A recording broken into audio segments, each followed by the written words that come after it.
All right, so welcome again to this edition of our School Garden Quarterly Collaborative Workshop for spring of 2024. It's been a busy spring. We've had some rain. It seems like rain every weekend and lots of sunshine, kind of a warm spring. If you're into fruit trees, deciduous fruit trees that lose their leaves that need chill hours. You might be familiar that most fruit trees need 300 to 400, 500 chill hours for this, for average fruit set or a good fruit set. And I think this year in Pomona, we've only had like 200 or 300. So it's a really warm spring.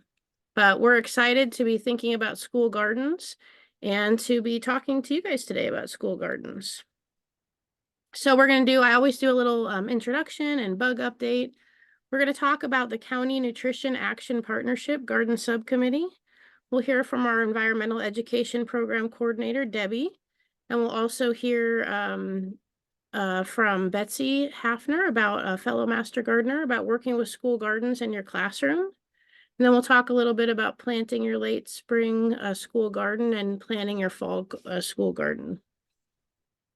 So my real quick introduction, if you're not familiar with us, we are Master Gardeners. We're enthusiastic plant people. We love to talk to people about gardening, and we love it so much that we went through an 18-week training course to become Master Gardener volunteers. Our next class will probably be our first in-person class since 2020, so we're excited about that.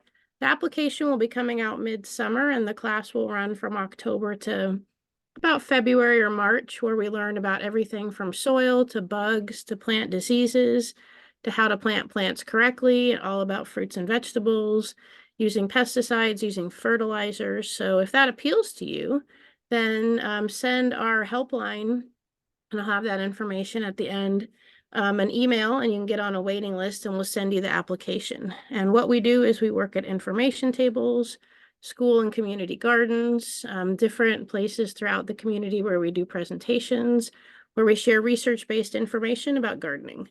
So that is us. We also have a Master Food Preserver program. They're just wrapping up their most recent training. They train online with some hands-on portions. So if you're interested in that, you can reach out to that program or reach out to our program and we can connect you. We have a nutrition program, FNAP, which is similar to CalFresh. 4-H is one of our programs that we work closely with, and we have advisors. And I don't know what happened to it. We have our environmental education program. We used to have a little square. So I know what happened to the environmental education program, but the square dropped off. And so we also have that program in our county, and together we work to get information out, research-based information out to you, the public.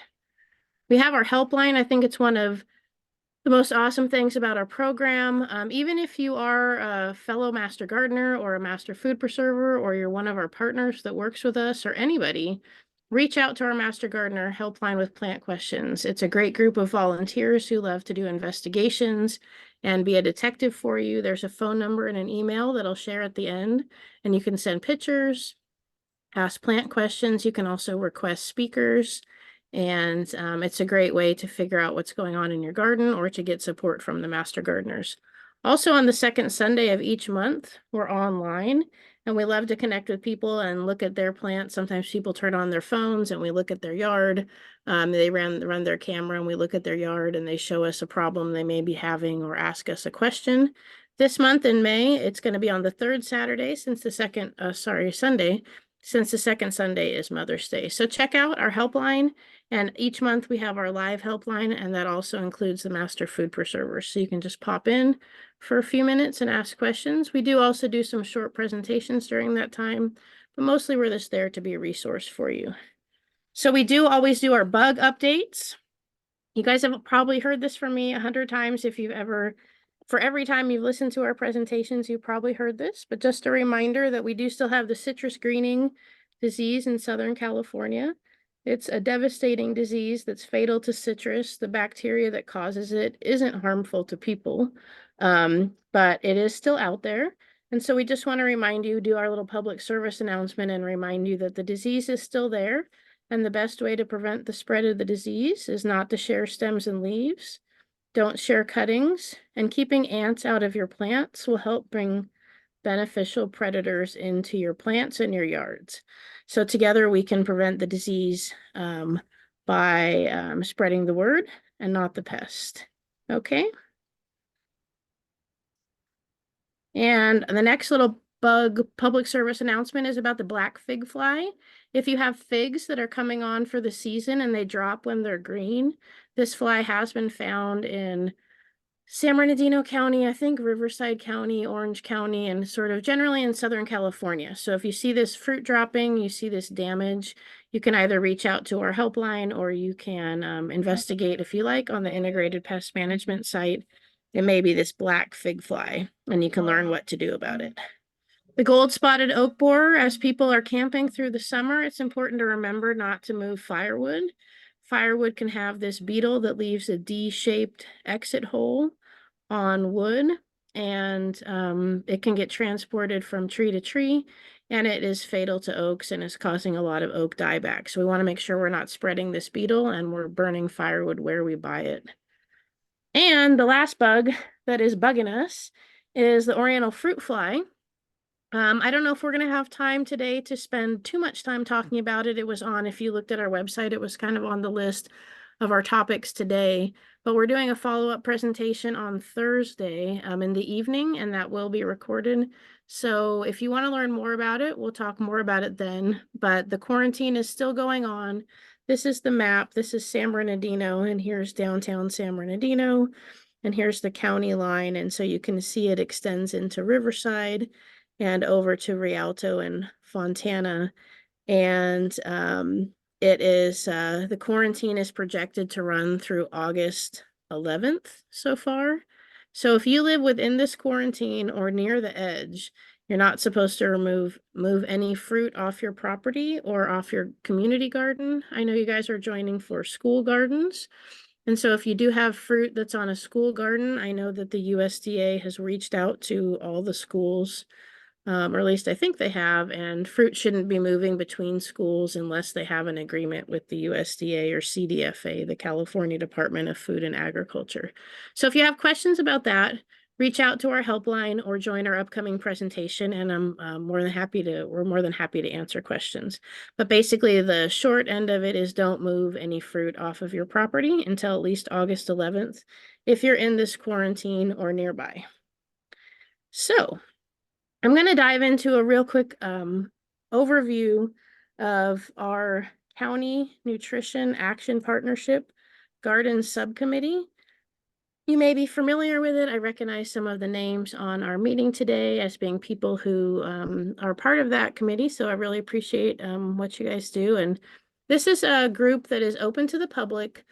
For the County Nutrition Action Partnership, as a Master Gardener, I joined initially this quarterly meeting as kind of an outsider. I wasn't sure what I had to do with county nutrition and the Action Partnership, but it is a group of educators, a lot of county school district nutrition services programs, and people who provide support services to those nutrition services.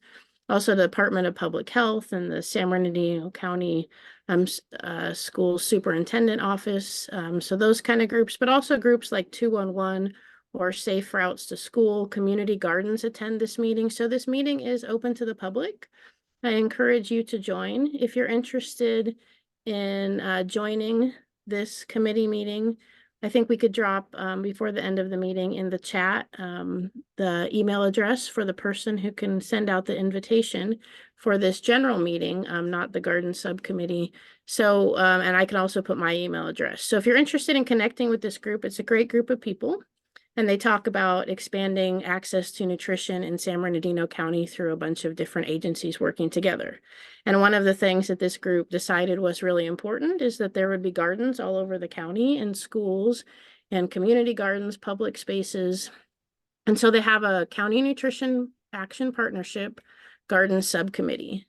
So we work together, the Master Gardeners and several people in the Department of Public Health. We have a little group and we work together, and we're trying to get together a few things that I want to share with this group.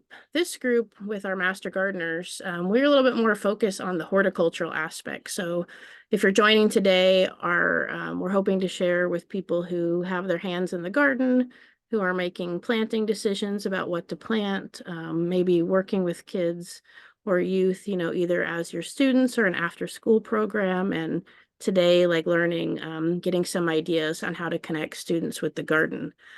So that's kind of this evening, or not evening, afternoon workshop is targeted for people with their hands in the garden. And this CNAP garden subcommittee is focused on working with garden planners, people who are supporting gardeners, supporting gardens, and activity leaders. So maybe at more of an administrative level. These meetings are in the morning on a weekday from 10 a.m. to 11:30, but you are more than welcome to join these, and we encourage you, if you're able, to join these, because of course the people with their hands in the dirt should be the one advising the garden planners what you guys need. Some of the things that we've come up with that we think would help school gardens are a resource guide for gardens. We're looking at, this next meeting is May 15th at 10 a.m. And one of the activities that we're going to do is look at community partners. Last time we brainstormed on who out there do we think would be a great partner to bring in to support community gardens, school gardens, who's out there to support these activities. And so we did what they call a jam board and put virtual Post-it notes on a virtual wall. And from there, we want to start identifying who these people are specifically. So if we said, for example, like Kohl's or Amazon or Home Depot, some sort of commercial organization. A lot of those organizations have community outreach people. So identifying who those people are specifically and for what region. We know these things are going to change, so it's a little bit of a work in progress, but we're hoping to come up with somewhat of a guide where you guys, if you're hands-on in the garden and you need something, you're like, oh, I wonder where I should get soil or something like that, that you can look in this resource guide for some ideas. We're also going to get together a calendar for school gardens to use each year for planning, kind of a fill in the blank. So if you are from Colton Unified School District, you can take your start date, you can take your holidays, and you can plug it into this calendar that will say, okay, 30 days before your start date, you should plan this. 5 days before your holiday, you should do this. Just some things to think of. We're still working on that. And so we'd love to have you join us. We'll drop the information in the chat about registering for that meeting, and also send it out to everybody who registered for today's meeting. So that's a little bit about our garden subcommittee. I want to make sure Debbie has enough time. But if you guys have any questions, I'm happy to answer those. And I know it's taken me a little bit of time to understand what the two committees are doing. But basically, we really want school and community gardens to succeed. And our master gardener one is more of a hands-on horticultural, people who have their hands in the dirt kind of audience target. And this other one is for planners. So also, if you get the link and when you get the link, and if you want to share it with somebody who you think might be interested in this garden subcommittee, then please share it out. So I don't see any questions, but if I've just been chatting away, if you have anything you want to say, feel free to unmute yourself. And otherwise, I think I'll pass it over to Debbie. Debbie, I think I will stop sharing, and Debbie's going to talk about a little bit more about our hydroponics program and have some updates from our environmental education program. So. Okay. Can everybody hear me? Yep, we can hear you. And we can see your screen. You're all set. Okay. Can you see my slide? Yes. Okay. And then I will. Okay. Can everybody see this now? Yep, all set. All right. Hello, everyone. My name is Debbie Schnoor. I'm the Environmental Education Coordinator for UCCE San Bernardino, and I'm also a Master Gardener and Master Food Preserver. And today I'm going to give you a summary of our hydroponics equipment loan program for schools. So if you're not familiar with the environmental education program, it's a relatively new program. I've been with it for almost 3 years. Our mission is to promote environmental awareness and understanding in our communities, and also make sure that environmental education and sustainable practices are part of everything that we do in UCCE San Bernardino. And we've been focusing mainly on composting, waste reduction and recycling, especially since SB 1383 came into effect. Also food preservation as it relates to reducing food waste, and also hydroponics. So we have a couple of different programs. One is our Composting Quick Start program, where we help new community composting sites get up to speed. And then our hydroponics loan program for schools that I'm going to discuss today. We can also perform waste audits for schools and organizations, and we're available to give presentations, workshops, classes on many different environmental topics. So before we get into hydroponics, I just wanted to let everyone know it is International Compost Awareness Week. So this event is being promoted by the compost industry, and it's their largest and most comprehensive education initiative. And it's celebrated nationwide and in other countries during the first full week of May each year. And the goal of this event is to raise public awareness on why we should be composting, especially our organic material, and how we can use compost to improve our soils. So you may see some activities in your communities, in your city. I know in Rancho Cucamonga, where I live, they're doing a compost and mulch giveaway, and it actually is underway for 2 months. So that's free compost and mulch that you can pick up anytime. And so look for events like that in your community. And then I also wanted to let you know about an upcoming composting workshop. Master Gardeners and Environmental Education have partnered with the city of Rancho Cucamonga to give a series of 4 compost workshops. And the last one is coming up on Saturday, May 18th at the Rancho Cucamonga Sports Center, and that's from 9 to 10 o'clock. There'll be a presentation from about 9 to 9:45, and then time for questions and answers. And then the city is giving away free backyard composting bins for everyone who attends. You don't have to be a resident of the city of Rancho Cucamonga, but it's 1 bin per household. But if you live in the area or you know somebody that does, please let them know about this. And also Master Gardeners will be there with an information table and can answer both composting and gardening questions. All right, so let's get into our hydroponics loan program. First thing we need to address is, what is hydroponics? You know, I think everybody's heard about hydroponics and aquaponics and has kind of maybe a vague idea of what it is, but and there are different methods, but basically it's a method of growing plants without soil. So instead of using soil, plant nutrients are put into the water, and that brings the nutrients directly to plant roots. And in addition, in some cases, the plants are grown in a soilless medium. So that could be something like rock wool, which is a lava product, foam, perlite, coconut fiber. Any of those can be used to support the roots, or they just may be supported by some mesh or mechanical means.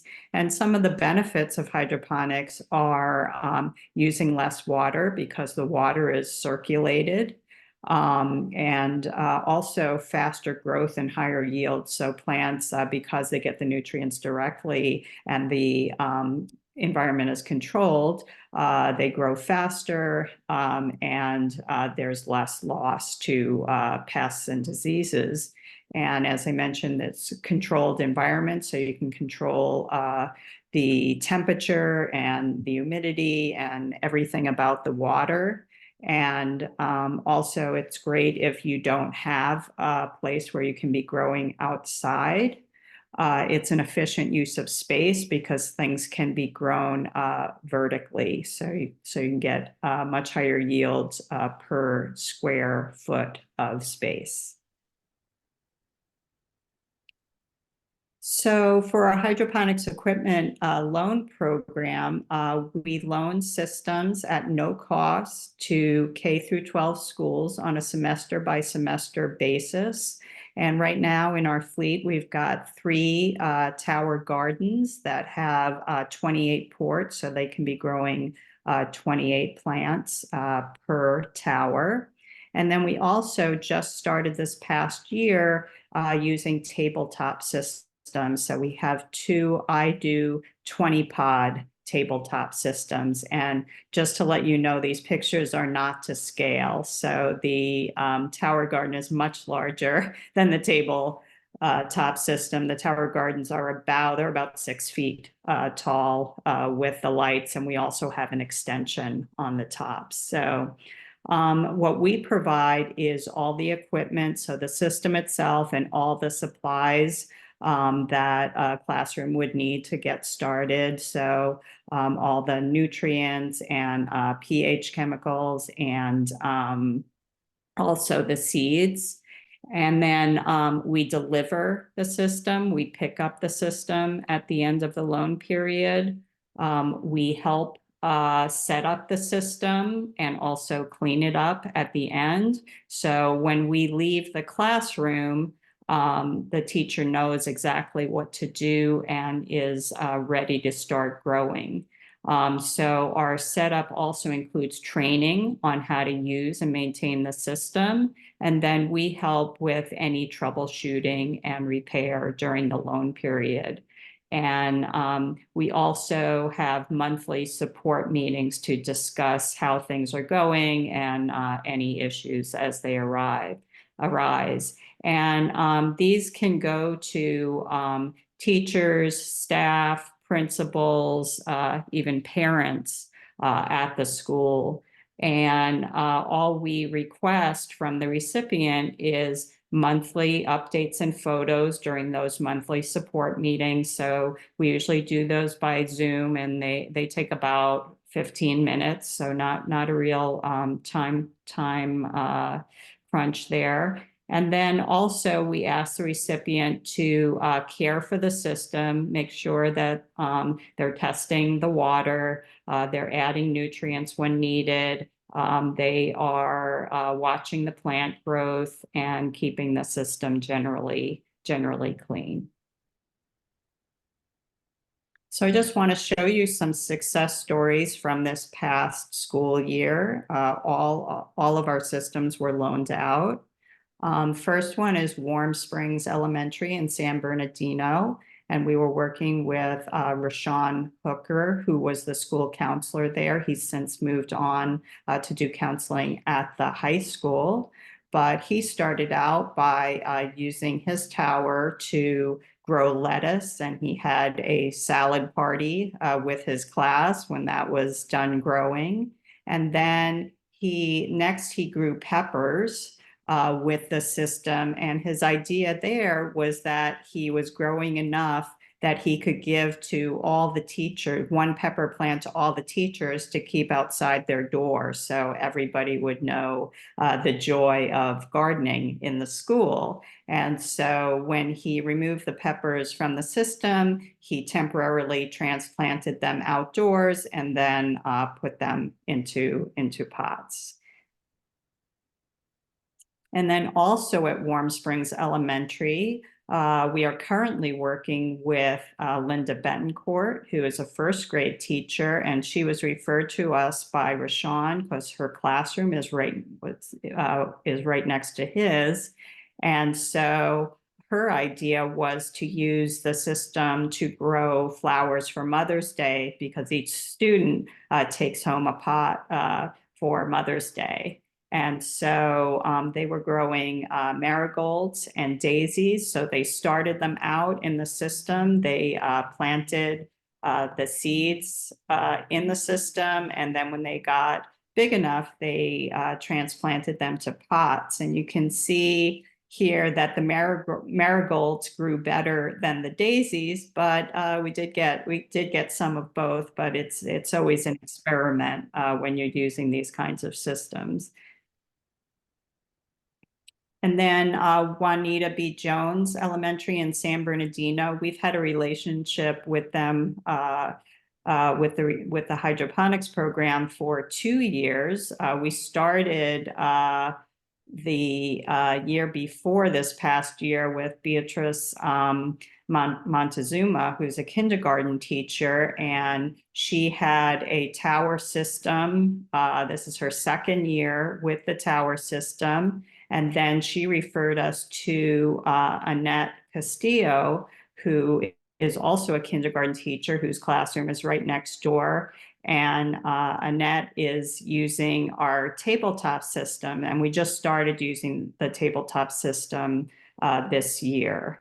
And so they use they're growing mainly greens and herbs and using them for salad parties for their students, and also the teachers use some of the greens and herbs for their lunch. And then they also have 2 small raised beds on the concrete outside their classrooms, and they've been using these to have plant starts to put into their outdoor gardens. So even at a school where they do have growing space outdoors, this is a great way an economical way for them to start plants to put them outdoors. And then lastly, we have Washington High School in Colton, and we're working with Cheryline Kirby, who is a special day class teacher. And this has been an interesting experience with her. We started out very slow at this school.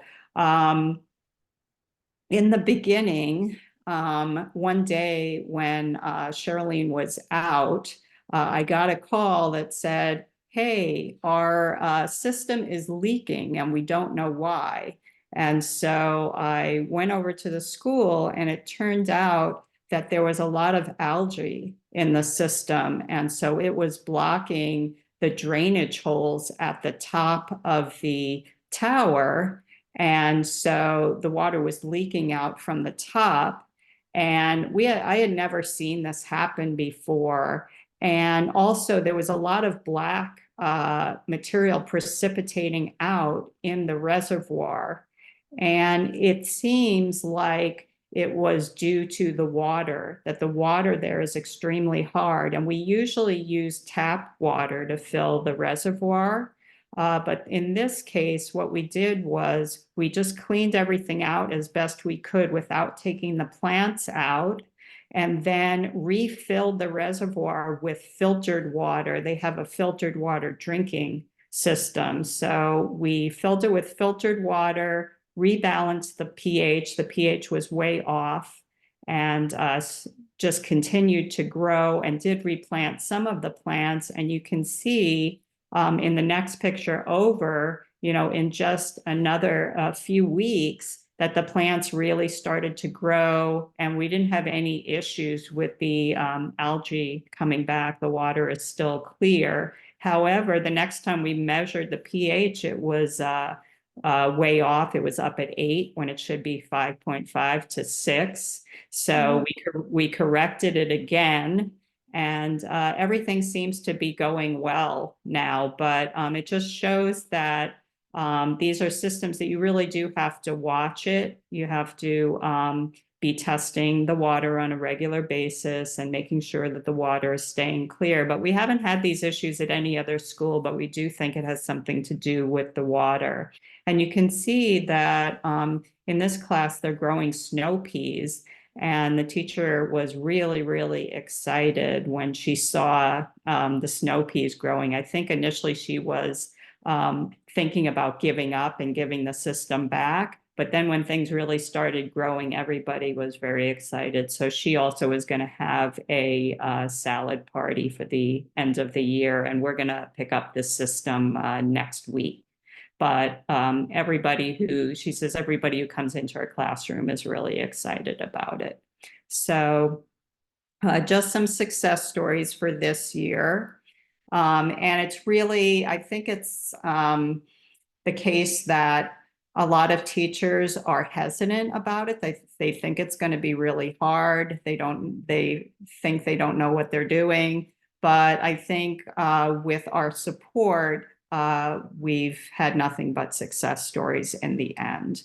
So if you're interested in a hydroponics equipment loan, if you know a teacher or a parent or a staff person at a local school who would be interested in this, especially if they don't have an outdoor garden, this might be a unique opportunity for them.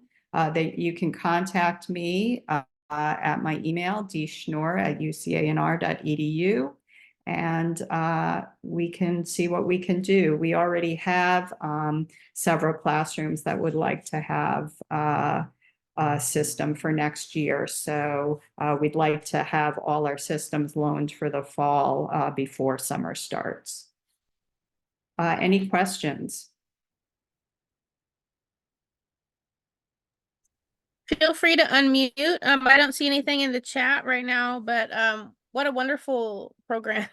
I really love seeing those success stories, and I'm getting all excited about fall and the possibilities. So if you guys, and I really love how I think it's so helpful to teachers or to an after school program leader, or if it's a parent, to have a unit that can come in and have like kind of full service and be taking when you leave and the volunteers leave, that they're like ready to go. And then when they are done with the unit at the end, they can either check it out again after, the like summer break or winter break or however it works out, and check it out again in the future, but also have it just go away so they don't have to worry about it collecting dust in the program.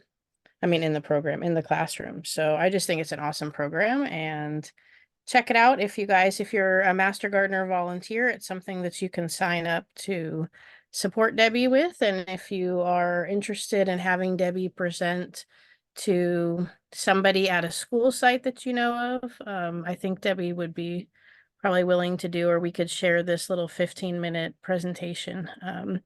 And I think it's a great sales pitch. So thank you, Debbie. Yep. And I would say almost everybody who's had a system wants it back again. So we're hoping that we can buy a few more systems before we start for next year, especially the tabletop systems. Those are getting very popular. Yeah, and I've seen some classrooms are doing taking those tabletop systems that Debbie brought in and using them to start plants for an outdoor garden that they have. They love having the seed start. The students are able to watch that and see that, and then they're able to take those out to an outside garden and so make their own transplants. That's been really fun. Yep. Thank you, everybody. Okay, wait a minute, I have a question. So since you brought that up about starting them in the hydroponics, how does that work when you transfer it to the soil outside? I can tell you what I've done in my own garden. All I did was I just took it, I took the plant in the medium that it already was, whether it be, for me, it was rock wool from the tower. And also I think I did some from the tabletop that is more of a foam. And I just put it exactly as is into the soil, and they grow beautifully. So I just take it, I just put it out there. And in fact, I had mustard, And I don't even know if I hardened it off at all. I just, when the weather was reasonable, I just put it out there in the garden and it did great. I mean, you may want to put it outside for a few days before you do that, but I would say it's, especially in the spring, you can plant it directly. Okay, yeah, thank you. I guess what I was imagining was, when I try to take part of my plant to have it be another plant, I can put it in water or I can put it on soil and hope that it sprouts some roots. And I've noticed when I do with the water, it doesn't really take very well, but I forgot that you had mentioned that you have a medium that's in the water. So, Right, okay, right. big Yeah. difference. Yeah, the two systems that we have, one has the sponge material, I think it's a synthetic material, and the other one has the rock wool. And so, yes, when it already has its root systems in there, it's super easy to just transplant it outdoors like that. Wow, when I was a teacher, I would have loved to have that setup these guys got going. That's great. Yeah, I think it's yeah, it just makes it's really great because they don't have to go out and buy, plants, which can get quite expensive. And we give them all the seeds that they need to get started. And then let's see. So there's a message from Lori that says, did the teacher at the Crestline event talk to you about borrowing a hydroponic system for her class? No, I have not received anything. So Lori, did you give her my email?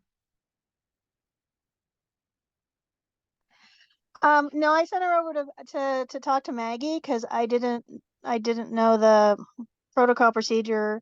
I just said, oh yeah, check with Maggie, and so maybe if she didn't talk to Maggie, then I guess maybe she didn't follow through with Maggie. Oh, yeah, I don't remember her coming over, but okay, let's follow up. Thank you, Lori, for the reminder. Let's follow up. We can email each other. And Debbie, I love that that guy was giving growing chili plants and like sharing them with everybody.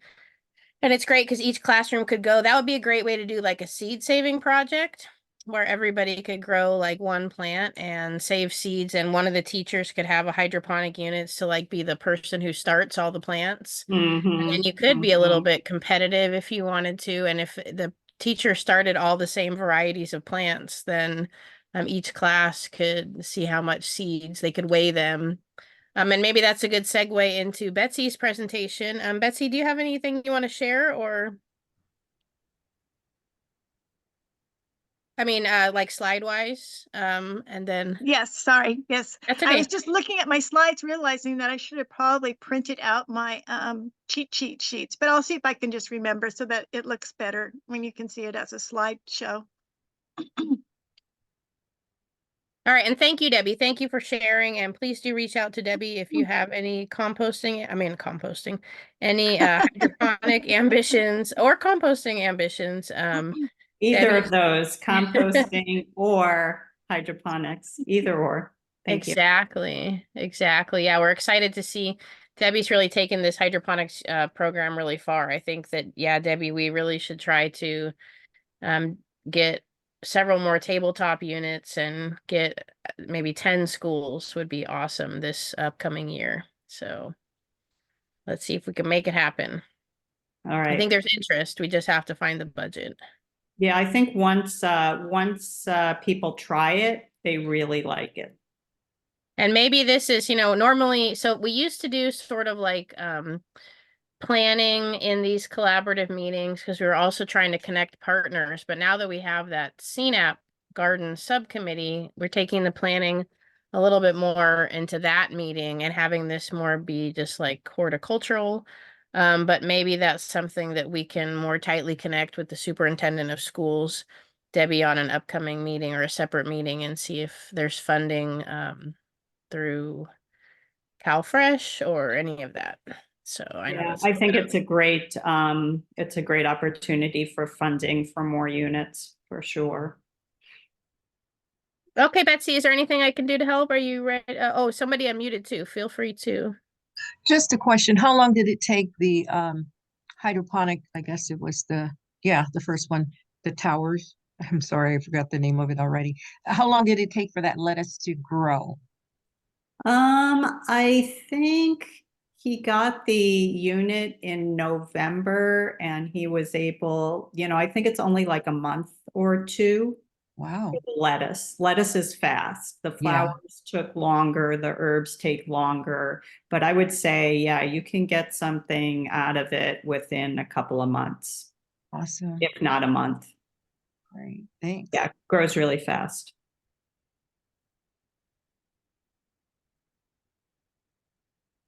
Okay, and we'll work on getting a flyer out. Danielle, I saw your question in the chat, and so we'll work on getting that flyer out. I think Debbie's finally gotten the program to a place where we're ready to document everything, and Debbie is great at that. So we're going to get some more media out. So we'll get that out. Debbie, does that seem reasonable? Like 10 or 15 days? We can get a little flyer out. But I know it is a busy time of year, Danielle. So definitely in the next month, if not Yeah, sooner.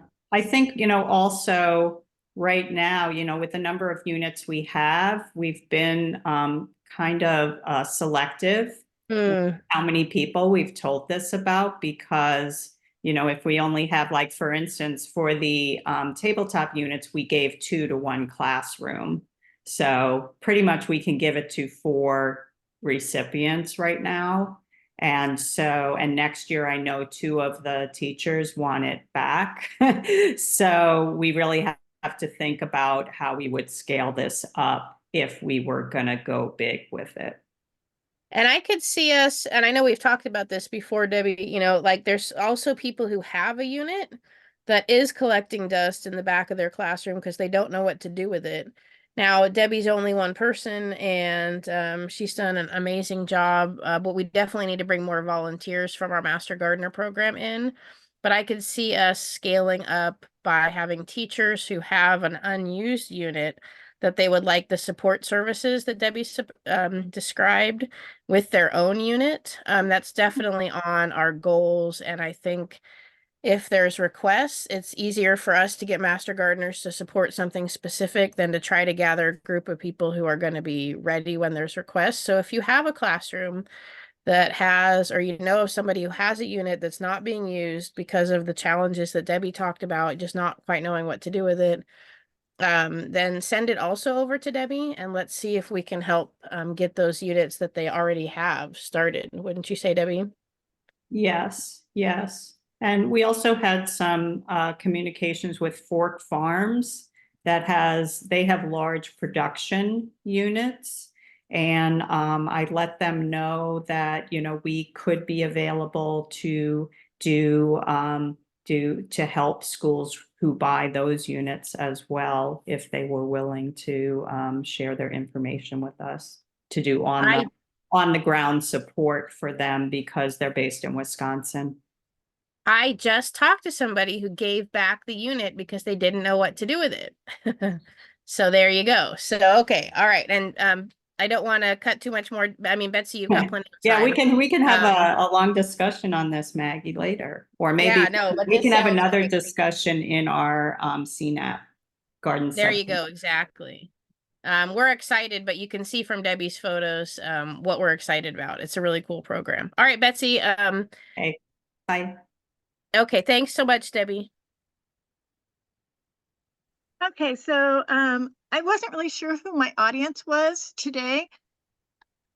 And do you So, want to share a screen? I just want to make sure we weren't supposed to be seeing your screen. yep, gonna go ahead and do Okay, that. I didn't mean to interrupt you. Sorry about that. There we go. So, I thought maybe I was going to be addressing school teachers. So that's kind of how I geared it. And I guess I did that because I was a school teacher. So, and you guys are doing stuff in schools.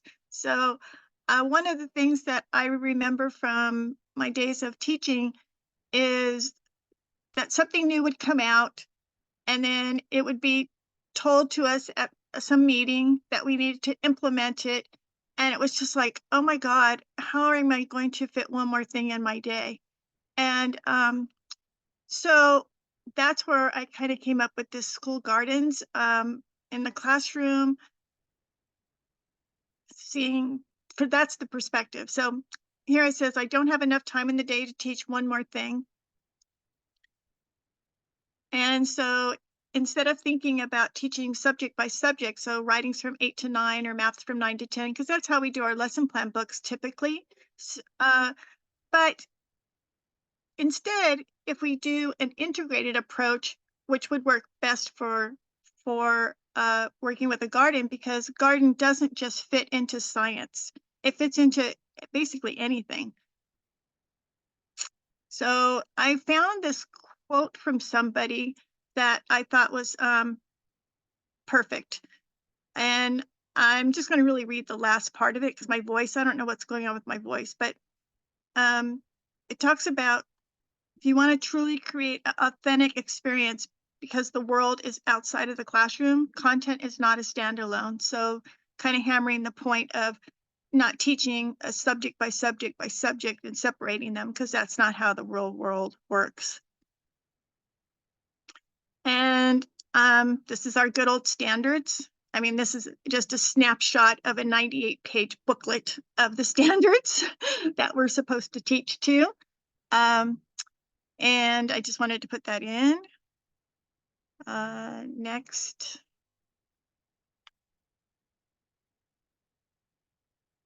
How do I get to my next slide? Oh, there we go. So gardening is a great way to meet the science standards. And that's typically what I find that people think of is, oh, I can use this for my science unit, or they have it in their science unit already. And they start with like the plant life cycle or an ecosystem or something like that, and then get to hopefully grow some plants to make it more hands-on. But it also can be for any subject. So I was going to attempt to do a sample lesson to illustrate that it's not just science. So I picked a topic of understanding a seed packet. So this wouldn't necessarily be it would be more for the upper elementary or beyond, because of the comprehension that would be involved in it and the vocabulary. So a seed packet typically will have the name of the plant type and the variety. If the seed is an open pollinated, heirloom, or hybrid, how many days to maturity or harvest, when and where to start seeds, the packaging date, which is important because sometimes if you have been donated seeds, you might want to take a peek at what the date is, because not all those seeds may be viable. And that's a whole nother discussion about how to test the viability of a seed packet. The number of seeds that are in there, and then your planting instructions such as seed depth and spacing. So right there, if you were going to do this lesson, there might be some front loading that would be required because of the vocabulary that this isn't probably in your students. They might not know what a hybrid or a heirloom or open pollinated. This isn't something that they're going to see in their everyday life.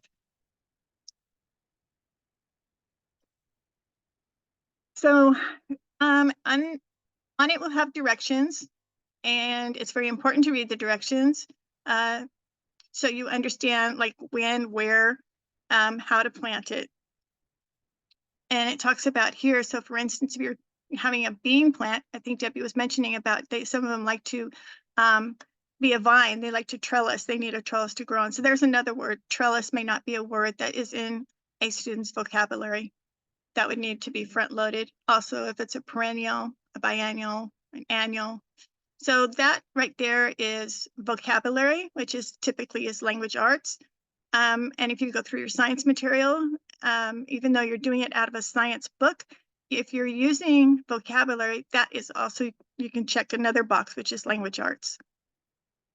On the front of your seed packet, it will have the common name and botanical name, the type of plant, if it's organic certification, the variety, of course, the price, and growing information. It will have a photo typically of what the mature plant will look like. However, I found when I was doing these types of things in my classroom, it was best to also show the different stages of it. And also when I was working with community gardens, it was important for sure if we planted, for instance, wildflower seeds. A lot of people didn't realize that some of the things that were coming up that looked like weeds were actual wildflowers. So it's important to kind of have a picture of the different stages of the plant. Here you could have a writing prompt, which would most generally think of it being under language arts. So why would we always want to read a seed packet? So before that, you would have done the front loading of the vocabularies on the seed packet, and then go over each of the sections, so that then they could come back with why they should read it. Well, they should read it because it's going to tell you when and where to plant it, and if it's going to need a trellis, and that kind of stuff. Then you could also do like a brainstorming idea of comparing planting seeds or to buying plugs or transplants. And so, and these would be ideas generated hopefully from the students. I just, for purposes today, just wrote down some of them. So planting seeds can be cost effective and cheaper. There's usually more variety or choices. It does take more time, so pluses and minuses. Pros and cons, you could also do another, like a Venn diagram and that kind of stuff with these things. Planting plugs is more expensive, not as many choices, but it does lessen the time as far as planting something, to get fruit from it. So then after that, you could have a writing prompt. So which is better when growing plants, to start them by seed or to buy them as plugs or starts and transplant them? And there's no right or wrong answer here. But you just ask the students that whatever way that they choose to support their reasons with some, what their preference is. Give us some reasons why they chose that. So that goes under logic and reasoning, and critical thinking, all those things you can check off also on your curriculum. Social studies, I've already talked about science basically, but social studies also is, you can talk about the farming practices. I think that I'm going to make an assumption that today's students in our classrooms are not real familiar with farming practices. I noticed that when I was teaching students, that a lot of them didn't understand where food came from. They came from the supermarket, it came from McDonald's, it came from a can. So it was real interesting, eye-opening for me, because I grew up with fruit trees and a garden, vegetables and all that stuff. So I can't take it for granted that other people have that same experience. And I found that a lot of them don't. So that's something that also you can go into the history of, like, how perhaps the beans came to America. You could go back that far, or different farming practices. For instance, like with what Debbie's doing right now, the hydroponics. I don't know if that's been around for a very long time. I had never heard of it until a few years back. So there's something you could talk about, the social studies and history. So we talked about language arts. There's reading. There's writing with the writing prompts. There's the comprehension of it. There's the critical thinking skills when you are doing an argument, either written or oral, for why you should decide if you want to do seeds that are better than transplants. There's also the grammar, the spelling, the vocabulary. And the spelling could be, I don't know if they even do this anymore, but in the old days on Friday, we used to have a spelling test, and it would be the words from our different lessons or from our reading books. So, and then the science, of course, is plants, the classifications, the life cycle of a plant cell, all that kind of stuff. And I kind of didn't finish my slide here, but obviously you'd have, if you're going to teach anything, you need to show them what it is versus just explaining it. And it would be ideal, like I said, if you had the plants. I was watching something that showed, like, a lady started her science project, which was plants, and she started it ahead of time so that when the kids came back to school, they had different stages of the live plants, which I thought was really cool. This is just evidence that shows that teaching usually is more meaningful to students if it's a hands-on activity. where they're inquiring based, you know, asking questions and things like that. They're doing discovery, and working with a garden or plants, it just lends itself to that. And then that was the last picture. I found that on one of our sites. I think maybe the Farm Bureau. I don't know where I found this, but it was either the Master Gardeners or the Farm Bureau. But that's kind of all I had, was just, I wanted to share. I didn't know if our audience was teachers.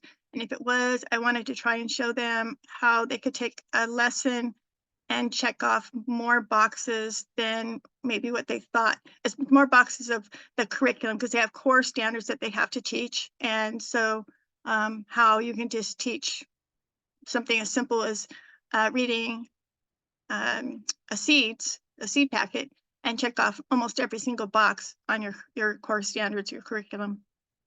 That's it, Maggie. Oh, that's great, Betsy. And I think, you know, sometimes, you know, I've been to a lot of conferences. We'll talk about one conference later. And you know, there's a lot of official curricula out there, and it's kind of hard to choose. And so sometimes it's like you don't know where to start. But I think just sort of going through the practical steps of, like, I love the seed packet idea and the different things you need to just get a garden going, rather than trying to like winnow down a bunch of lessons. You can just sort of look at what you're doing and break it down into steps almost, right? And think, well, what different critical thinking skills are they using to do these steps?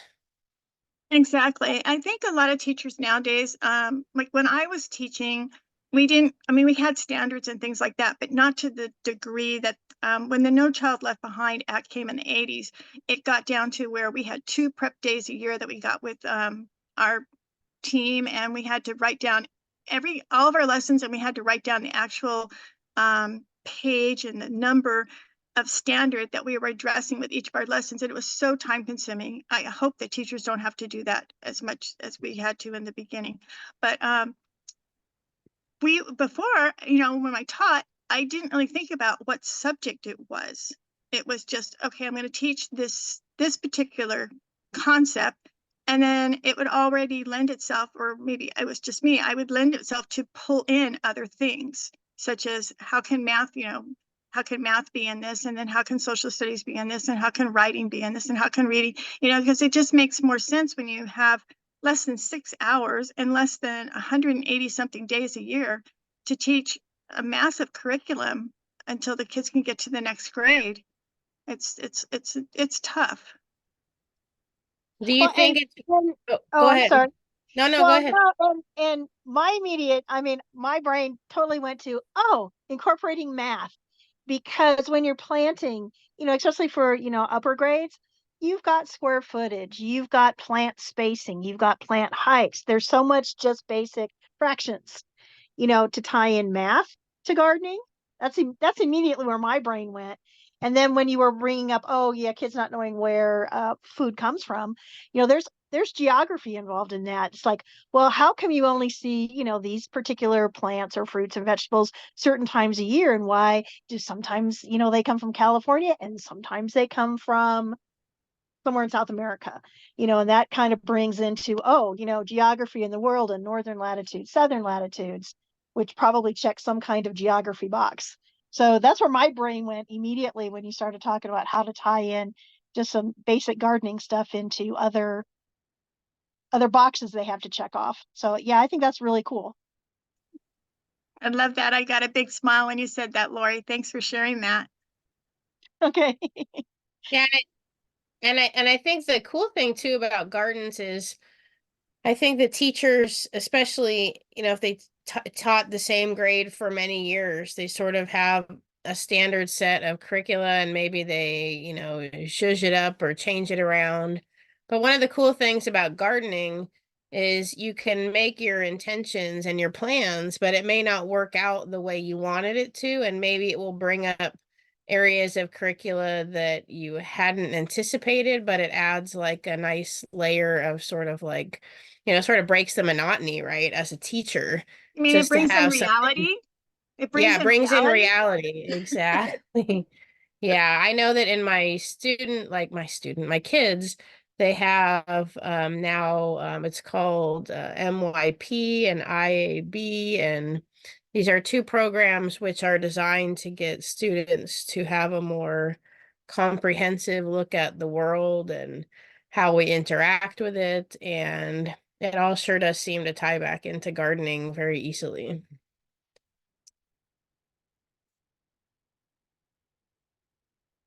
Well, So Betsy, oh, I go am, ahead. I was just going to ask, I am curious about the people that are on this meeting, if what their experience has been with working with kids as far as gardening, because I was just absolutely shocked that kids didn't know where their food came from. Yeah, I think that's probably more common than you think because they really are like, oh, it comes from the grocery store. And it's like, yeah. I like pre-COVID when we would do gardening kids classes up in the high desert, I did quite a few, and just being able to borrow the plants and bring them up because I would like to do the sensory ones. Ooh, what does this one smell like? What does this one? Can touch the leaf. And they would just be amazed at, oh, this is what the plant looks like.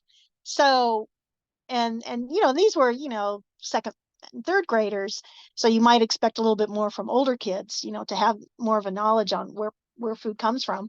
But yeah, I was kind of really surprised at how many kids didn't have a clue. And then it was almost like there was two ends of the spectrum: the ones that didn't have a clue, and then the ones that, oh yeah, we grow our own food in the yard. So it was like there was no middle ground. It was either you didn't have a clue or you knew all about it. That was my experience anyway, pre-COVID. I think you heard And I me. saw Oh, yeah, okay. Yep. And I saw, yeah, and I agree, and I think Danielle, I saw in the chat, yeah, exactly. The kids just think like they don't think it through. And I think even like I saw this one Brussels sprout growing at Fontana Community Garden in the middle of the summer, and it was so leathery looking, like it probably wasn't like a quality Brussels sprout. But I thought, man, people need to see this because Brussels sprouts are really interesting when they grow. And even if you're a seasoned gardener, until you see it, it's just so funny looking, but really cool. So even if the produce isn't like the best quality or the squirrels end up getting it before you get a chance, just watching it grow is so fascinating. I was shocked when the thing that blew my mind was artichokes, the flowers. Oh my gosh, they're so incredibly beautiful. The big purple flowers out of artichoke plants. Oh, I agree. And then the flowers from eggplants are also really pretty. I know we have a couple people on who work also with kids. And yeah, if anybody else wants to share, thank you, Betsy, for opening that up. If anybody else wants to share about like things that they've observed from working with kids in the lessons or in the lessons, like doing lessons with kids in the garden, feel Hello, free.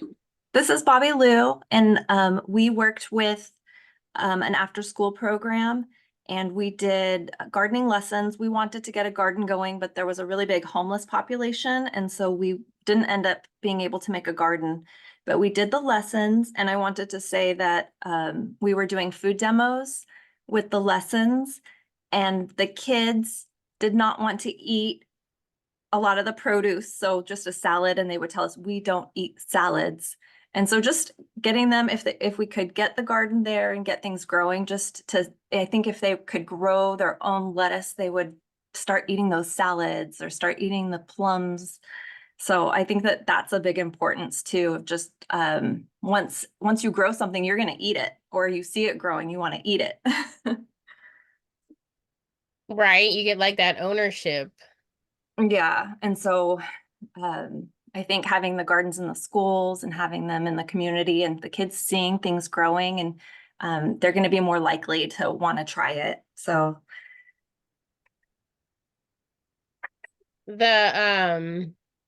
I was listening to this workshop the other day, and this school was talking about I'm so impressed with what Debbie's been able to do with the hydroponics program. She had to jump off for something else, so she's not on. But we've have I think a total of 6 units, six I think or five, six. And this school had 50 units.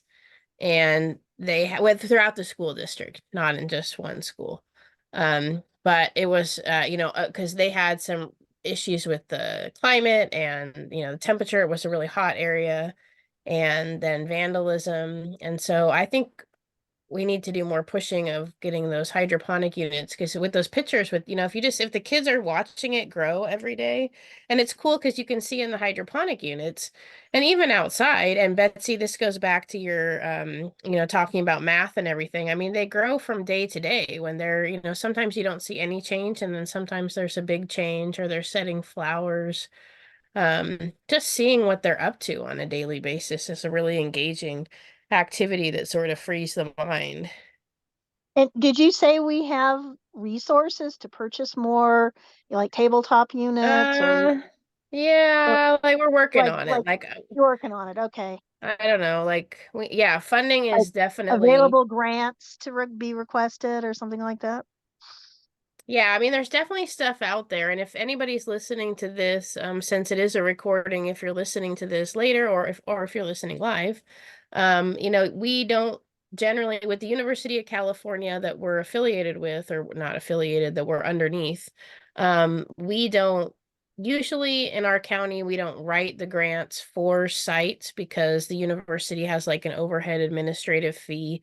And there's a few other reasons why it just makes sense for the school site or the location that wants the grants to write the grant themselves.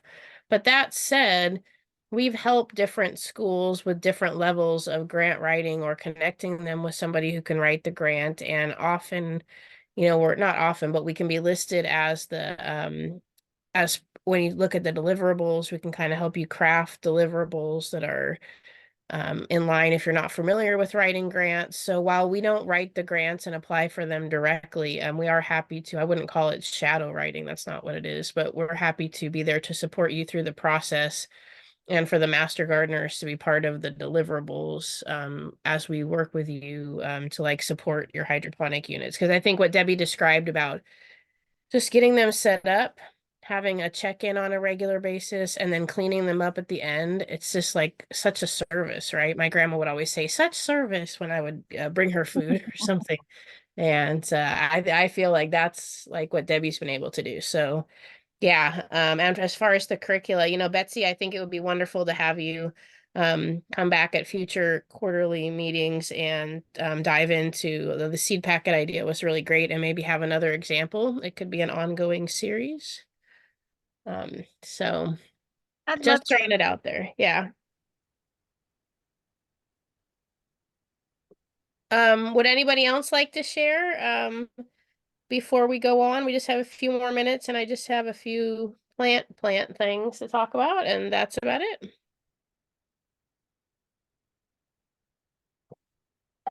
We're almost at the hour where we should do like a stretching break.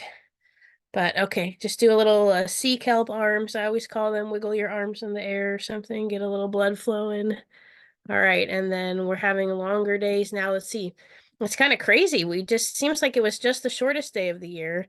And now in a month and what, like 12 days or something, it will be the longest day of the year. And then they'll start getting shorter again, but still hot nonetheless. So there'll still be daylight after this meeting, and maybe you're either getting off work or you can go outside and do a little bit of gardening.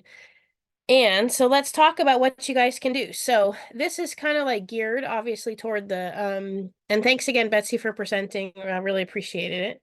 And I look forward to hearing more from you in the future on this topic and other topics. Okay, so as you guys are listening, think about your garden at home, perhaps, whether it's a little garden or a big garden. Think about that as well. So thinking about planting your late spring garden, where are we? Well, so the midpoint between the shortest and longest day of the year was in March. About, what was that, March 21st? So that would have been like 6 or so weeks ago. As I said, we're almost getting towards our longest day of the year. When you think about what does well in the cool and warm season, the plants that do well in the warm season are often the fruits, or mostly the fruits from the plant. So they're going to be things like tomatoes and squash and peppers and melons and all those things. And so those things love the sunshine to bring out their sugars, their sweetness, to have long days to ripen. So that's what we're coming into. We're coming into the part of the year when Southern California has those long days. But we are late in the spring also, in kind of an unhelpful way, in the sense that we've probably gotten most of the rain that we're going to get for the year. When you think about planting things like native plants, trees, bushes, any of those things that are larger plants or perennials, then it's good to get them in the fall, or depending on what they are, the spring, and have them watered in by the spring rains. That helps them establish without us having to do too much work before the summer's heat comes. And we're at the point right now on May 7th that the heat's coming on, and probably in mid to late June, or maybe sooner if it just completely dries out for the rest of the year now, or the season, you're going to have to be doing watering things in. So we are kind of missing that help from nature to get things watered in, but it's not too late to plant. So as it ties into the school garden, my kiddos get out of school around the middle of June, so they have more of a traditional school schedule, but I know some schools will get out in the next couple of weeks.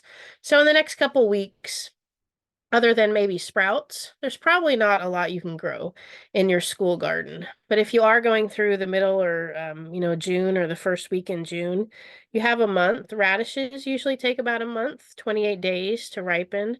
There are some lettuces that may be able to get started, especially if you already have the seeds sprouted.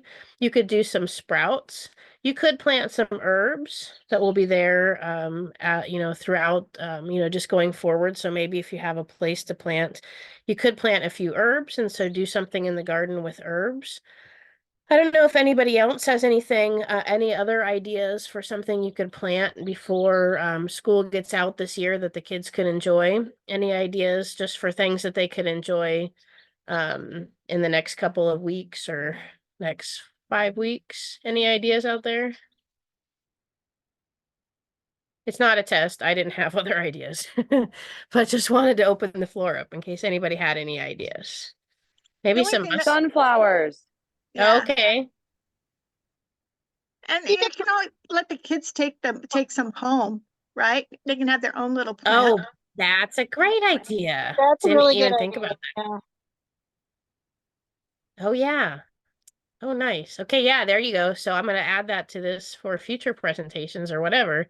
Yeah, definitely love the sunflower idea, and the things for kids to take home, of course. Especially because usually, depending on how quickly things sprout, you usually grow them in a container for 4 to 6 weeks, and then they're ready to go into the ground. So that's about how much time, maybe we would have another week or so in the pot.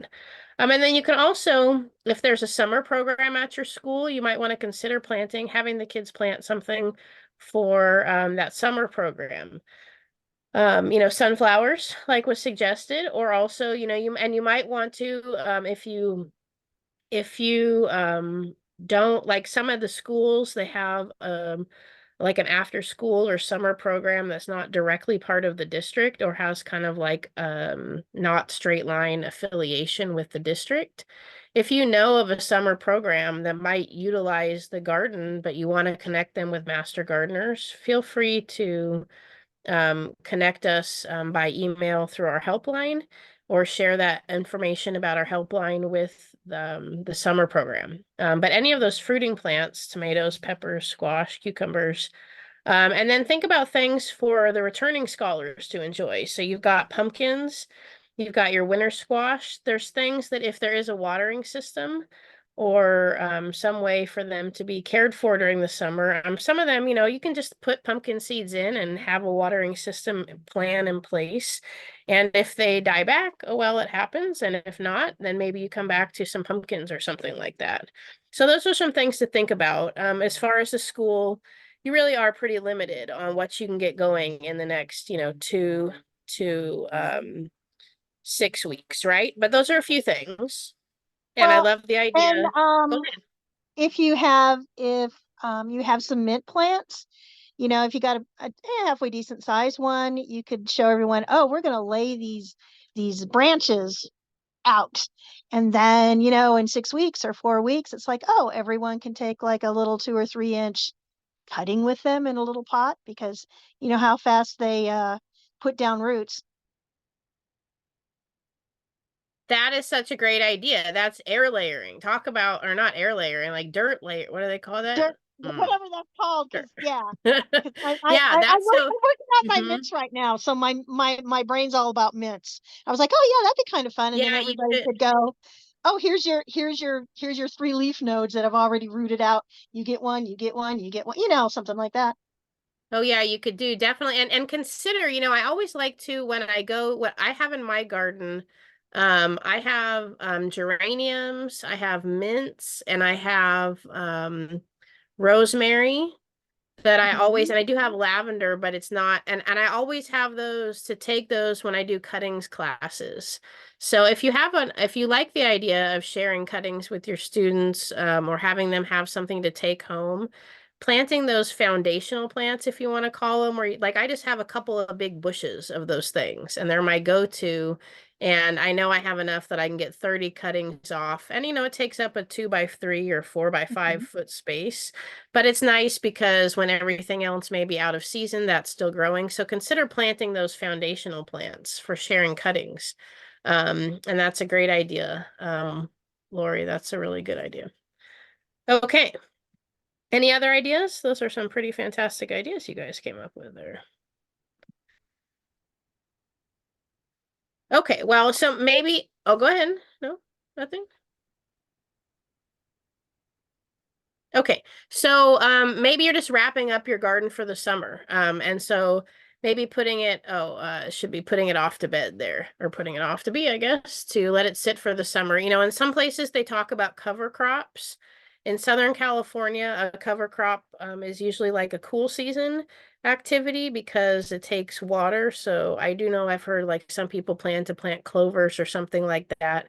And usually if you can, you probably want to turn off the irrigation system. If it is a situation where there's going to be water anyway, then you could do like a summer cover crop, but just know that those are usually pretty water intensive. So more of a cool season thing. If you do have water, you want to see if it's going to get turned off and just kind of tidy things up. You want to think about reducing weeds. If you do get free mulch in the district, and if you need help with how to get mulch in your district, you know, you could just ask your maintenance people, or you could reach out to the master gardeners, but usually the maintenance people know where to get free mulch. And so consider just throwing down some mulch in places where you might have weeds come up, and watch out for goat's heads or puncture vine. This one is a let's see here. This one is very common in Southern California, and it grows in sort of like kind of a star shape. It radiates out from a center root. The root can be quite long, like 4 or 5 inches. It's kind of cool. And this could be like easily one plant. Like they're very big, and this is the seed pod that they make when they're immature. They're green. They have a pretty little yellow flower. They don't have any thorns, and if you just grab them around the base right here and pull them out, you can manage these. But these, if you see these coming up in the early part, like they should be coming out now. This is one that if it goes to seed while you're gone in the summer, you're going to have come back to a lot of these very sharp thorns in the fall. So you want to try to mulch over those or pull those out if you see those starting to grow. If you're not sure what to do, we've been to some gardens that have been really, really just heavily covered with these vines, like, or the seeds. You get them in your shoes. Reach out to the Master Gardener helpline, and we can help you figure out a way to manage them during the summer. So that's just something to keep in mind for the summer. Sorry, I'm walking around. I'm getting my charger here so that my computer doesn't die. Give me just a second. So maybe that's putting your garden to bed. And then, but let's really think about preparing for fall. Fall is right around the corner, and we love to work with at least 10 school sites during the fall and really connect. And we love to get started with you early. So reach out to the Master Gardener Helpline. If you're interested, if you're already working with the Master Gardeners, let us know that you want to work with us again in the fall. Let's get a specific Master Gardener connected to your site. And if you're interested in the hydroponic units, then reach out to Debbie as well. Decide if you need support or buy-in from admin. A lot of the contacts that we get that don't end up coming to fruition, like with a garden, it's because admin or maintenance and operations, they've always got plans. There's rules and all this stuff, right? Darn those rules. So decide if you need support from maintenance and admin. If you need any, we used to do a lot of presentations to administrators about the benefits of gardening. That doesn't seem to be as much of a need anymore, but we're available for that. And then think about, as Betsy was talking about how you want to integrate the garden into the classroom. And I think if you just, Betsy had a lot of great ideas about how to naturally, organically tie it in. And I think if you just start with the garden, you're an educator or you're a person working with youth and in gardens, I bet you have a lot of great ideas about how the things you're doing in the garden tie into different lessons, whether it's formally or informally.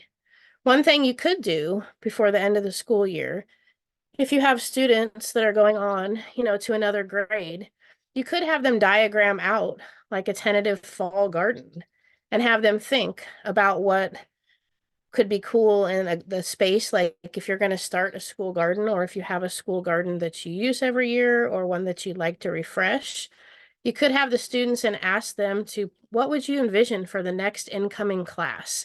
I think students like to seem wise and like to not seem, they are wise. They like to be wise and they like to mentor the next generation, right?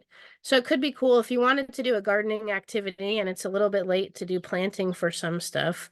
Maybe just doing an exercise where you diagram a fall garden for the incoming class, and then the incoming class in August or September, whenever you start, then they could look at the design offered to them by the prior class. And maybe that's not the design they go with, or maybe it is. Maybe they could incorporate it. Maybe they could work on it and kind of make a combination, and that could be one of your first lessons. Our fall gardening, our gardening calendar is going to kind of help you plan ahead in terms of what you need to think of for cleanup days. So if you're gonna be if you want to be planting in the soil October 1st, which is a great time to plant the fall garden usually, unless we're having a hot spell or something, then we're gonna kind of say, okay, 30 days before the event, 20 days before the event, talk to you about preparing for time when you're going to be away from your garden. If you have a 2-week or 3-week winter break or a 1-week Thanksgiving break, just things to think about. So this is something that we're working on in that CNAP or County Nutrition Action Partnership Garden Subcommittee. So stay tuned for our next collaborative workshop, and we'll share information about this calendar. We're going to share it out to our e-list. So if you registered for one of these workshops, we should have your email, and we'll send this calendar out sooner because it'd be great to get started now. I want to show you guys, we only have a few minutes, so I'm going to go back to this. Have any of you guys used this Johnny's seed starting calculator?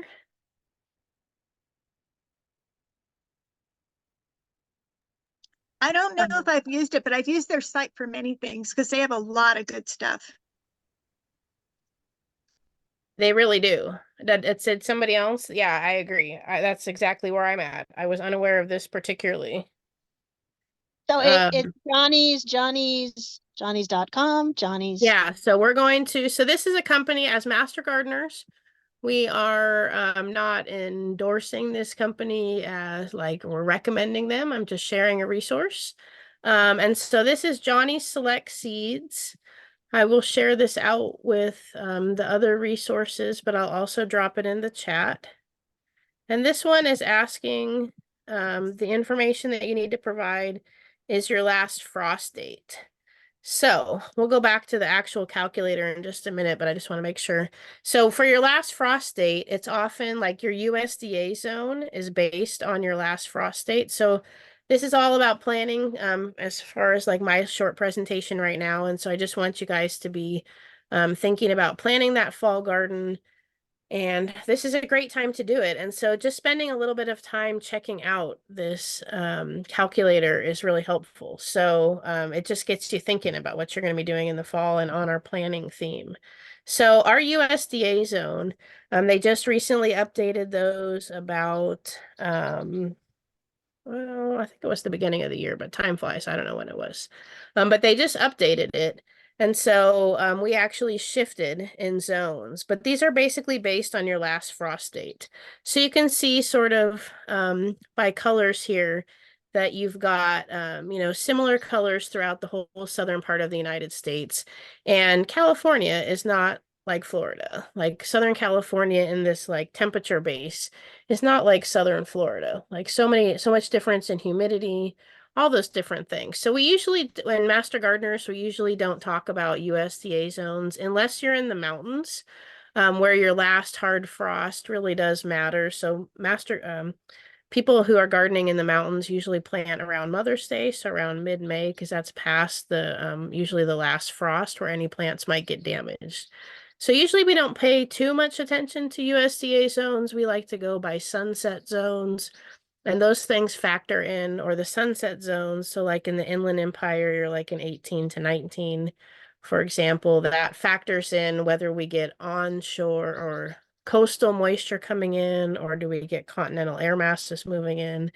But so this Johnny's calculator does ask for a last frost date. So, and it asks for the year. So I usually put, our last frost date is like end of February. This is just old wives' tales from my grandma seems to pan out. Most people tend to agree that in Southern California, the last frost date is around the end of February. So February is usually our coldest month. So with this information, you can enter it in. And let's see, I guess it pulled it up already. Just refresh the page here. Okay, let me try one more time and then we're gonna keep going because it's like almost 5 o'clock. So you put in your last frost date and you can kind of play around with this. It doesn't seem to change. Maybe that's, I don't know. Okay, well, and so what it will tell you is how many weeks before you set the seeds outside and where you're starting. If you're starting them inside and if you're starting them, when you're going to set them out. So for example, based on this last frost date, and we don't really have a last frost date, this will tell you times of year to get seeds started. So we don't have enough time to go too deep into this, but this was just a new resource that I found. So what I encourage you to do is to play around with this in our fall planting, which is what we're thinking about. Usually it's not the cold temperatures that cause problems with our fall planting, it's the summer heat, and so those long days. So usually October 1st is a good day to think about getting those planted, but this will help you think about, so this tells you the crop and how many weeks to start the seeds before you set them out if you're starting them inside. Okay, so if you're starting them inside and you want to set them out on October 1st for beets, if, well, like a cool season vegetable, right? Like cabbage, you would put those out 4 to 6 weeks ahead of time, or plant those 4 to 6 weeks ahead of time. Okay, so this is cool resource. I'm getting myself confused trying to explain it in a short time, but check it out, play around with it. This is a new thing I've found, so I just wanted to share that in the vein of thinking about things for planning. And so check out that seed calculator. I don't know how useful it would be, but it will be in the future, but I still think it's cool. And maybe what we're doing with it is using it in kind of a modified way by just looking at times of, okay, I'm starting my carrots at this time, or I'm starting my beets or my lettuce at this time, and how long is it going to take before I can plant them in the ground? We always want to remember our beneficials. There's lots of lessons you could plan around beneficials. beneficials have a really special and unique relationship with the environment and are doing all kinds of things. You've got these spiders here. And, it's really important to teach about how the beneficial insects, all bugs are really not good or bad. They're just trying to live their life and eat food and survive and be safe. And some of them are doing things that are favorable for us, and some of them are doing things which are harming what we're trying to do. But I definitely think that that's just an important sort of moral lesson that you can pass on to young people about beneficials. Just there's not really such a thing as good bugs or bad bugs. They're all just trying to survive. But are they helping us with our goals, or maybe they're causing problems for us? So lots of lessons to plan. We have a ton of resources on our university website where you can pull up pictures, and there are all kinds of facts, and you can look at eggs and different parts of their life cycle. So a lot of times when we do life cycles for insects, we pick kind of typical insects. Maybe you could pick something a little bit unusual. The lacewing is a really cool. So if you go to UCIPM, let's see here. And so this is a really cool insect, and the adult looks like this.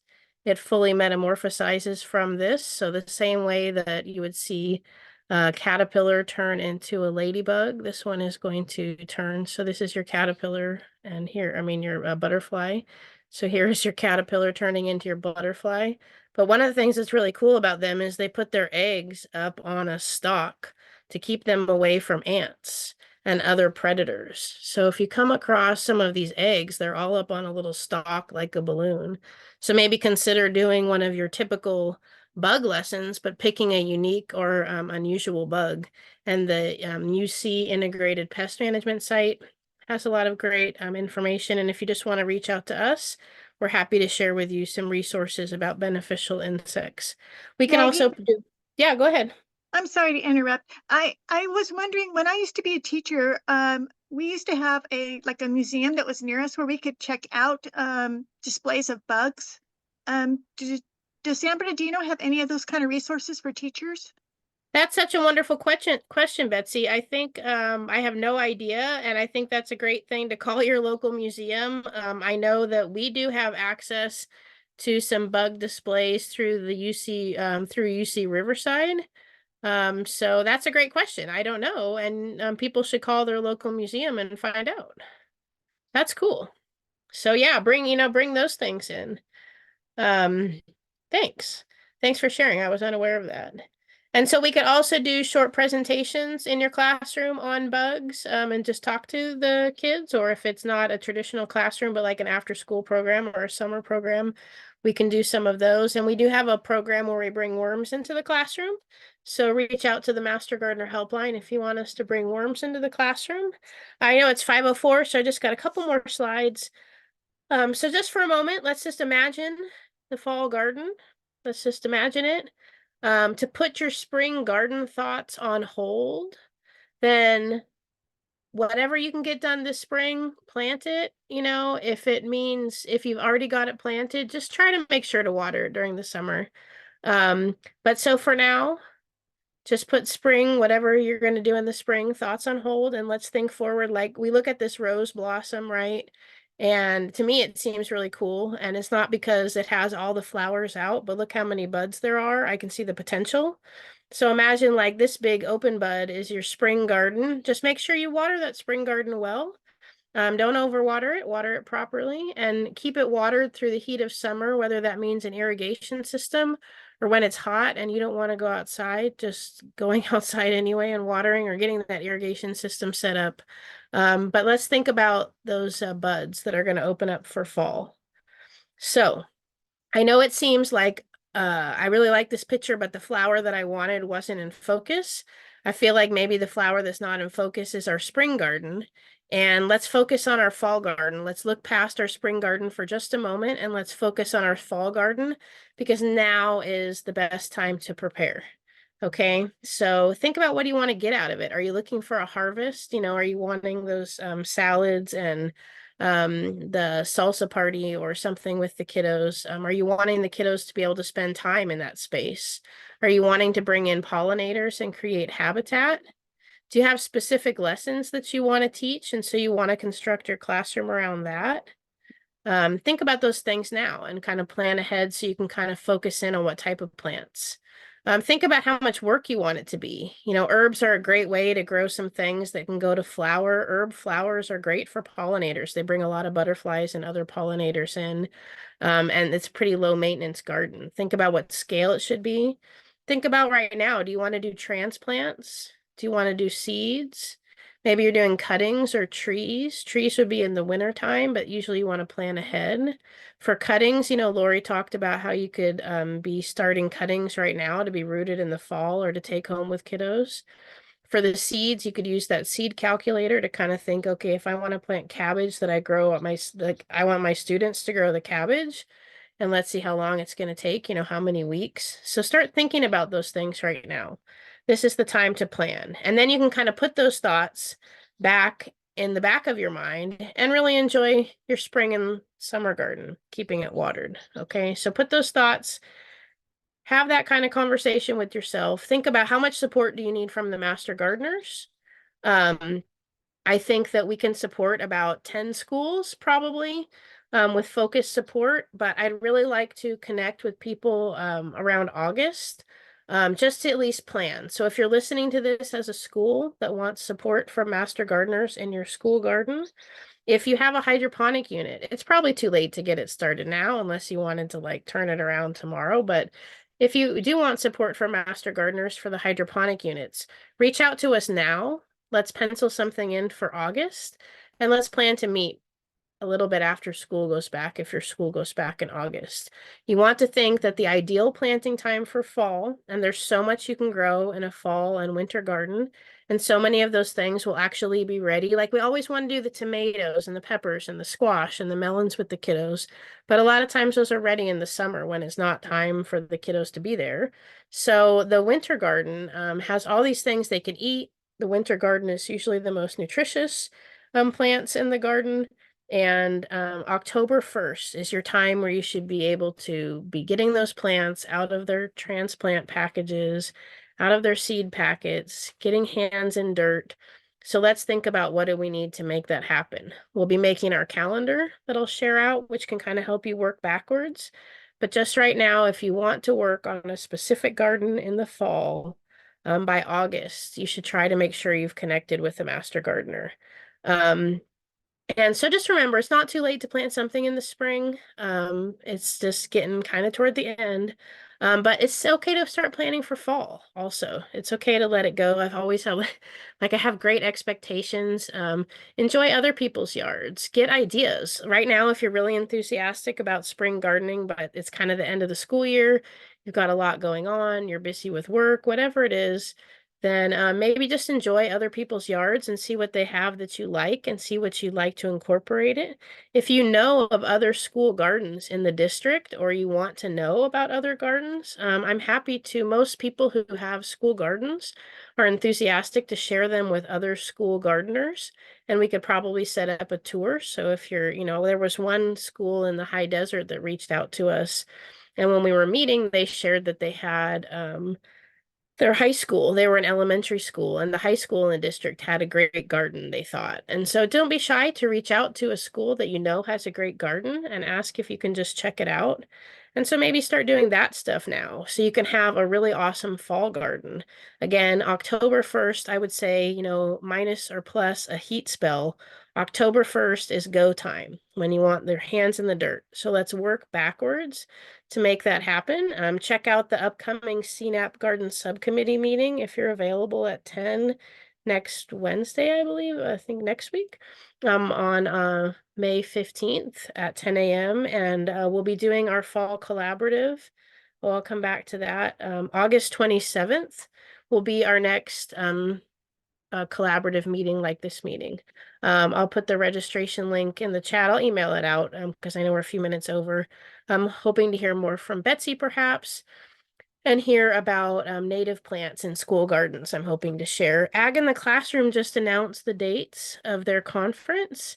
It's September 27th through 29th. It's an organization that works to get teachers the tools they need to teach about agriculture in the classroom. The San Bernardino County Farm Bureau has scholarships for the conference fee, and we'd like to send at least 10 teachers or up to 10 teachers to the conference. It is in Orange County, it sounds like this year.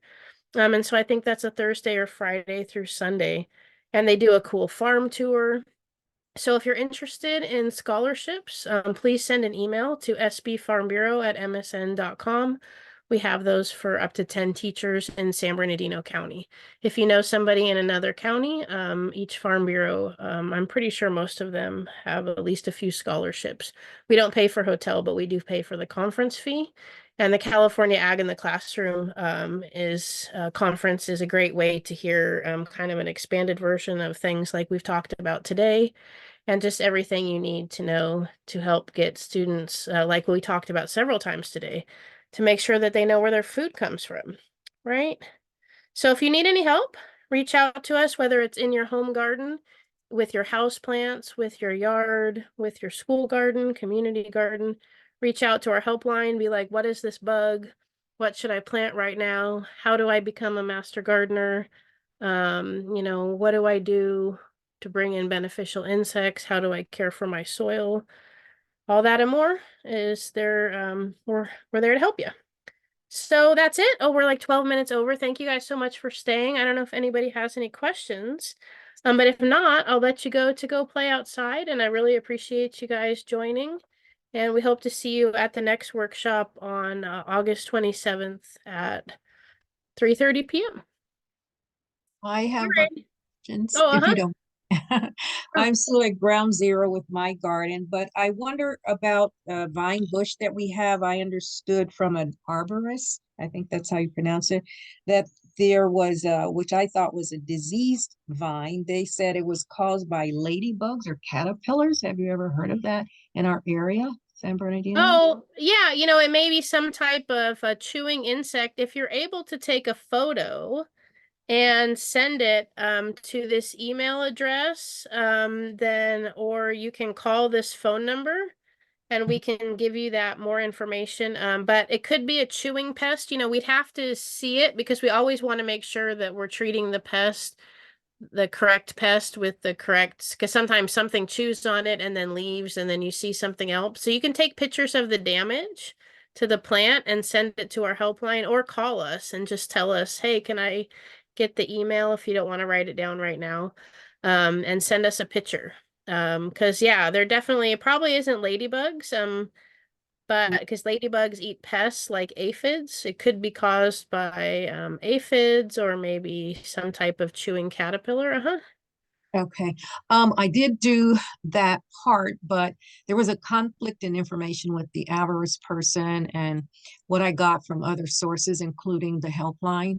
So we ended up having them clean out the bush, and he just said water it and put mulch down. So that's what we. Okay, yeah. Sometimes when in doubt, just starting with a new plant um can be a way to go. Okay. My next question is, I have raised bed, and I used the peats, the seedlings for some of the, at the time it was March, to try to get some starters to go into the ground, be able to be transplanted into the ground because it was biodegradable material.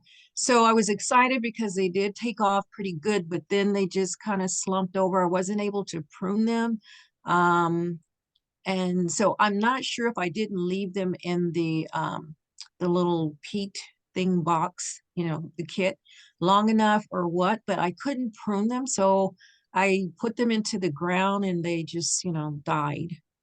Oh man, well, it happens. It definitely happens to me sometimes. Maybe it was a watering issue. With those kind of things, if you take a picture when it's happening, then we could help you, but it could be either, sometimes they suffer from transplant shock, or maybe it was a watering issue. Sometimes the soil around the root ball is kind of compacted And when you water, the water runs around the root ball and doesn't really saturate in. So one, you always want to make sure you put wet plants in a well-watered ground. You know, it doesn't need to be muddy, but just that they're not both dry. So it could have had something to do with that. But Oh, so that's I should another. oh, I'm sorry. So I should put the water the ground before I transplant those guys in there. Yeah, it's usually a good Okay. idea if the ground has been, especially if you maybe had some issues. Now, if you have ground that's very heavy in clay, then it may be the opposite, which is that either it's not the right plant or maybe you want to make sure it's not too wet. So that's where the helpline is good because you can sort of sort out what kind of soil you have too, and what region you're calling from, and also on the second Sunday. This month again, it's going to be the third Sunday, but that's another time. If you are available between 11 and 1, you can hop on and ask us questions and give us a little more not personal information, but detailed information, and we can try to really dial in. It could have been a watering issue or like a transplant shock issue, would be my guess.